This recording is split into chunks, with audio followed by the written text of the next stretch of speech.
सुबह सुबह मेरी आँख खुली तो मम्मी और पापा किसी से ऊंची ऊंची आवाज़ में बातें करते रहते। उनकी आवाज़ इतनी ऊंची थी कि मैं परेशान हो गई। भागती हुई बाहर आई तो खुशी का ठिकाना ना रहा। सामने मेरे पति खड़े थे। आज वह कई सालों के बाद घर आए थे। उनको देखकर मेरी जान में जान आ गई। उन्हें घर से गए कुछ सालों गुजर गए थे। उनके इंतजार में तो बिल्कुल मायूसी सी होने लगी थी, लेकिन आज उन्हें अपने सामने देखकर मेरे सारे गिले शिकवे भूल गई थी। फिर मेरी नज़र उनके पास खड़े एक दुबले पतले और कम उम्र के लड़के पर पड़ी, जो बिल्कुल सहमा हुआ था। मम्मी पापा उसी की वजह से मेरे पति से लड़ रहे थे। बेटा, इस बच्चे की कोई जात पात का कोई पता नहीं है, तुम उसे क्यों उठाकर घर ले आए हो? मम्मी पापा मोहन से एक ही सवाल कर रहे थे।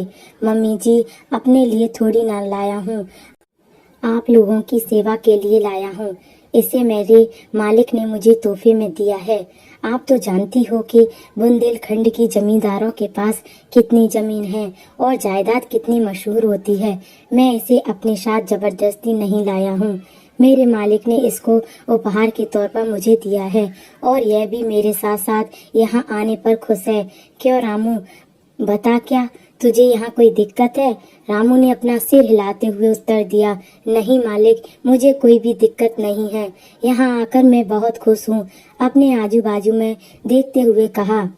उसकी खूबसूरती से तो मैं भी उसकी तरफ खींचती चली गई, जबकि मैं एक औरत थी, मगर उनके नैन नक्श बहुत खूबसूरत थे और आंखों में ऐसी चमक थी कि एक पल के लिए मैं भी चटक कर रह गई।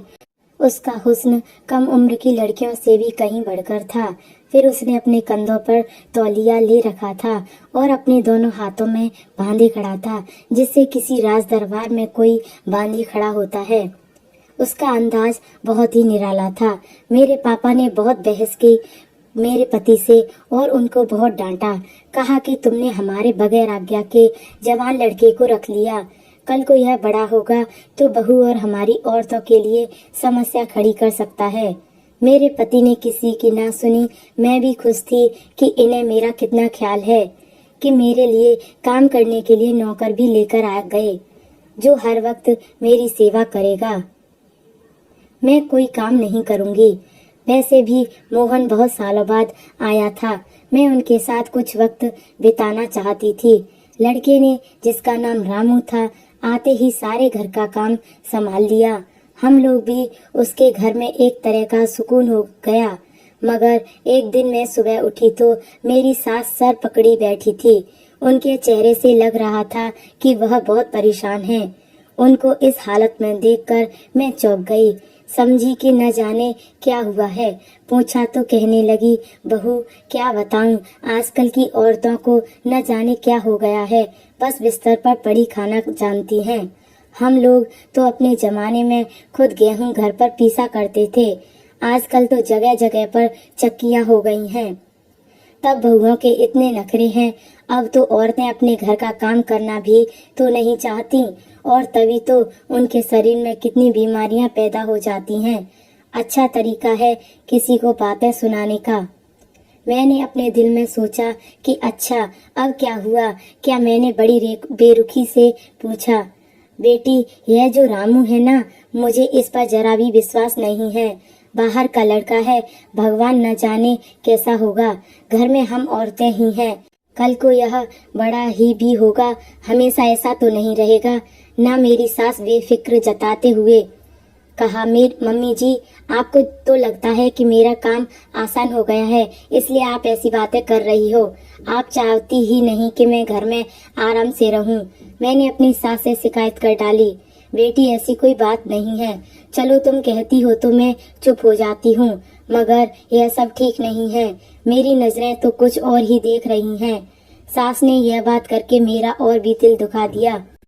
मैंने उनकी बात का कोई जवाब नहीं दिया और अपने कमरे में चली गई। वैसे भी रामू का वक्त पर मेरी सेवा के लिए खड़ा रहता, फिर मुझे उससे क्या डर था। दुबला पतला और आज्ञाकारी बच्चा था।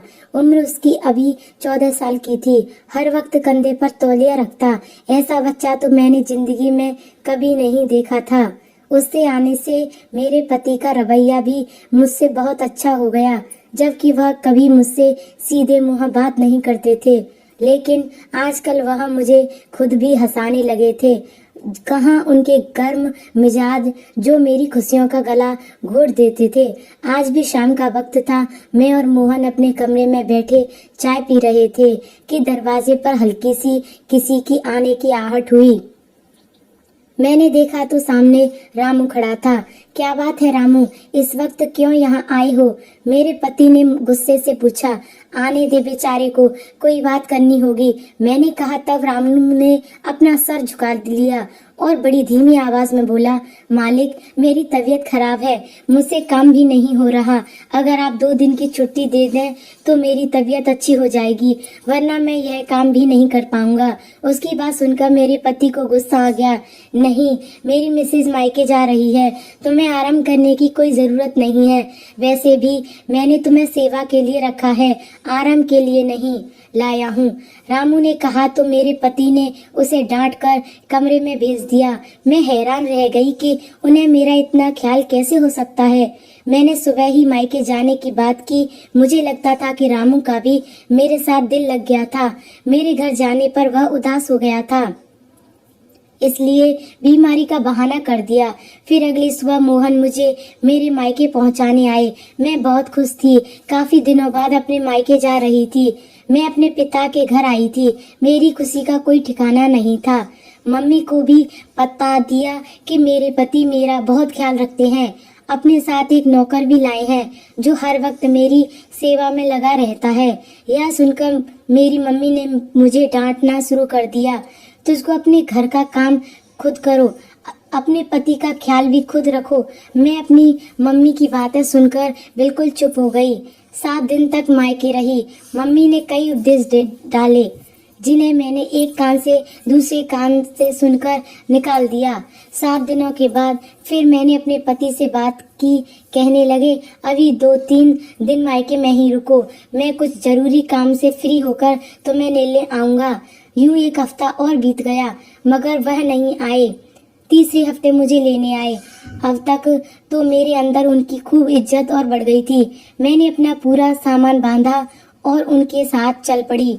घर पहुंचकर मुझे ऐसा महसूस हुआ जैसे मेरे पति का रवैया कुछ बदला बदला सा है। मैंने बहुत कहा, इस मामले को आखिर बात क्या हुई, मुझसे उखड़े उखड़े से क्यों है? तब वह और चढ़ने लगे। बोले कि तुम मुझे गुस्सा दिला रही हो।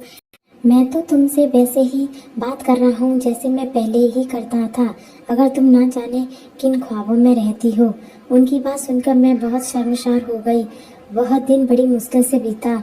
सुबह मेरी आंख खुली तो रामू मुझे कहीं पर भी नजर नहीं आया। रामू को पाकर मेरे तो पैरों तले जमीन खिसक गई। रामू कहाँ गया, मैं सोचने लगी। उनके बगैर तो मेरा गुजारा बहुत मुश्किल था। उनके कमरे में जाकर देखा तो वहाँ नहीं था। थोड़ी देर के बाद सास ने बताया कि उसे अस्पताल लेकर गया है, क्योंकि उसकी तबीयत बहुत खराब थी और काम भी नहीं हो रहा था। तब मुझे याद आया कि 2 हफ्ते पहले भी वह अपनी तबीयत ही खराब होने की शिकायत कर रहा था। आज शाम तक वह अस्पताल से वापस आ गया। उसने एक बड़ी सी चादर ओढ़ रखी थी और कंधे पर वही तौलिया लिए रहता। मैंने उसका हालचाल पूछा तो बड़ी मरेली सी आवाज में बोला, बस ठीक हूँ दीदी, आप भगवान से प्रार्थना करें मेरे लिए और मेरे बाबा भी ठीक रहें। उसकी बात सुनकर मैं भी थोड़ी परेशान सी हो गई। वह बेचारा अपने माँ बाप से दूर था और हमारी सेवा के लिए यहाँ आकर बैठा था। मैंने उसे कमरे में जाने को कहा, तुम जाओ बेटा, मैं तुम्हारा ख्याल रखूंगी। कोई ज़रूरत नहीं है कामकाज करने की, मैं तुम्हारा ख्याल रखूंगी। मैंने कहा तो उसने मेरी इज्जत करते हुए अपना सर झुका लिया और अपने कमरे में चला गया। 2-3 दिन वह अपने कमरे में आराम कर रहा था। मैंने भी उसका जी जान से ख्याल रखा, मगर जब 1 हफ्ता बीत गया, घर के कामों में मुझे उसकी ज़रूरत महसूस होने लगी तो मैंने उसे कहा, रामू अब तुम काम के लिए तैयार हो जाओ। मैंने बहुत ख्याल रखा है, अब तुम्हारी सेहत भी अच्छी हो गई है। मेरी मदद करोगे तो मैं भी तुम्हारा ख्याल रखूंगी। उसने मेरी बात पर कोई भी हाँ या ना में जवाब नहीं दिया, मुझे इग्नोर मार दिया।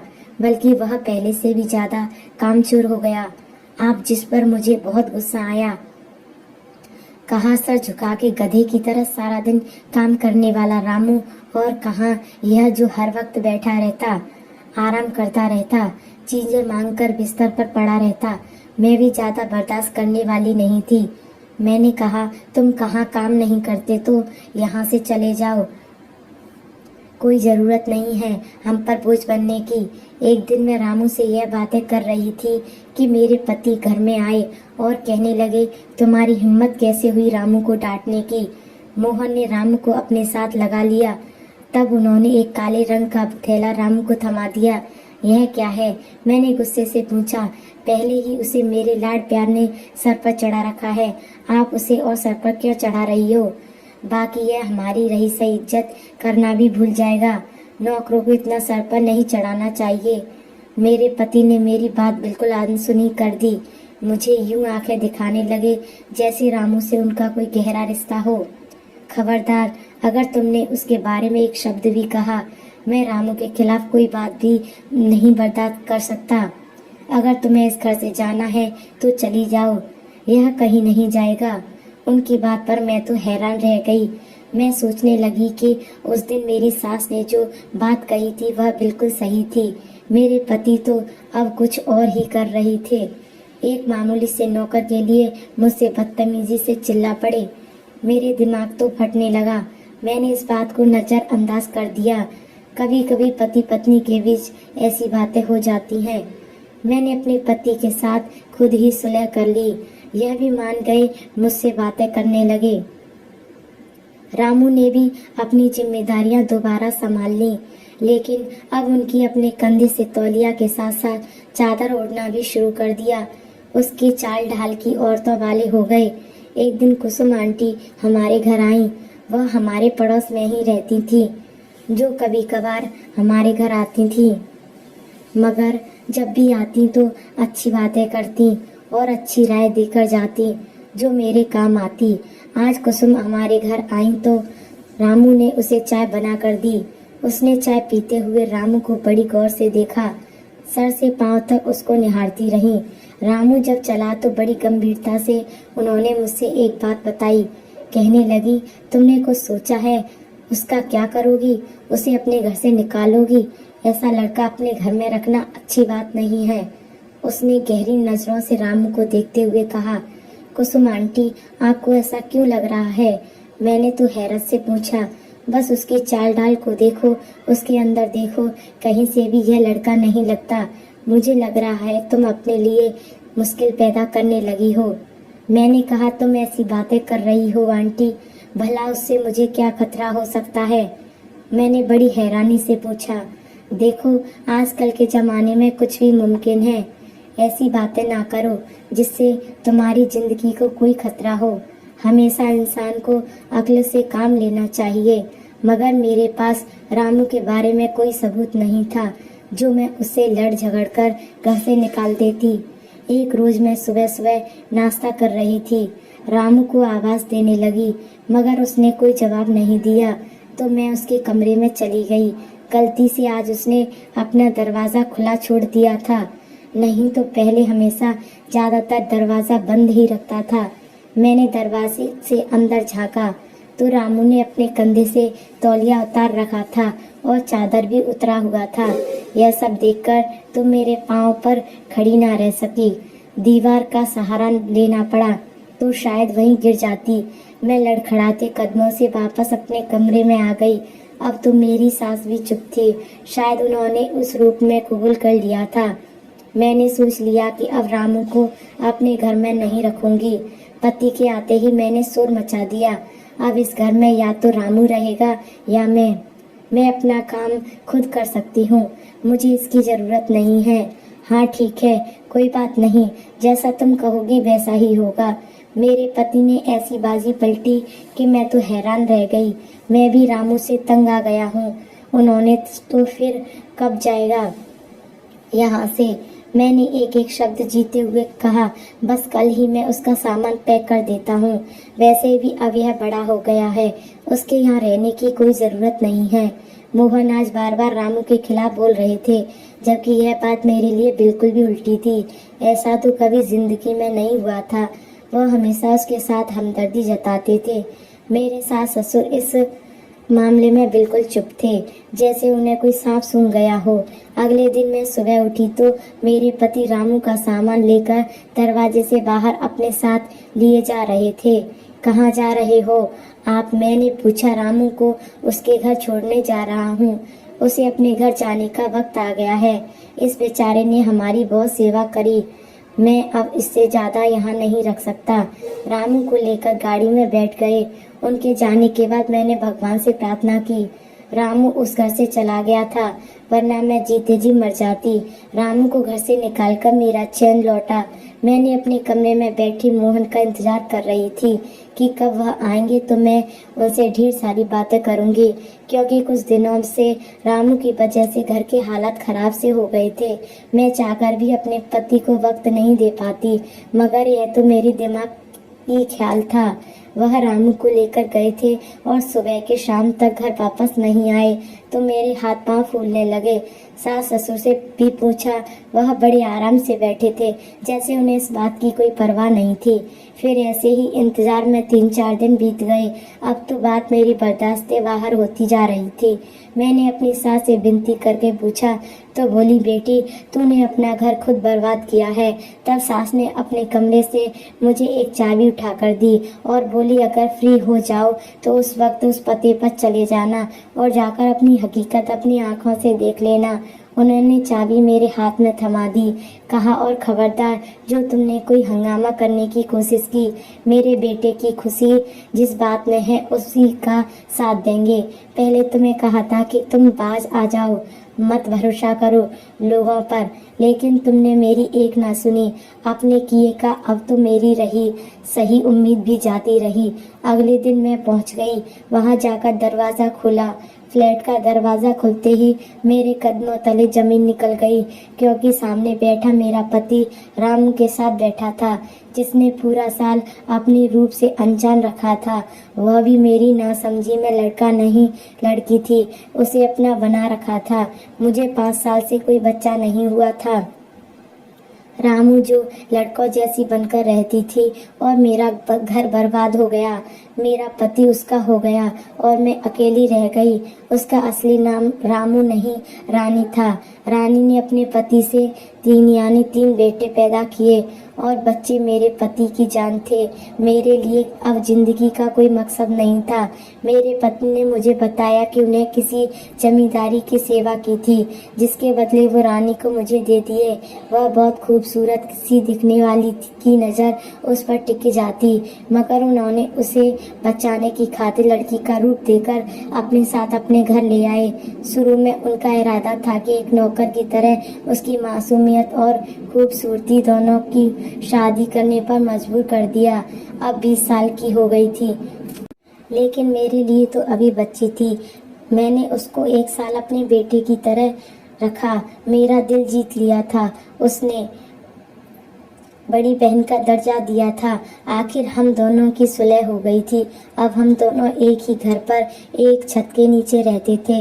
मैं उसका ख्याल रखती हूँ, वह मेरी इज्जत करती है। मगर सब लड़कियों से मैं यही कहूँगी कि अपनी सासों की बात का बुरा ना मानिए।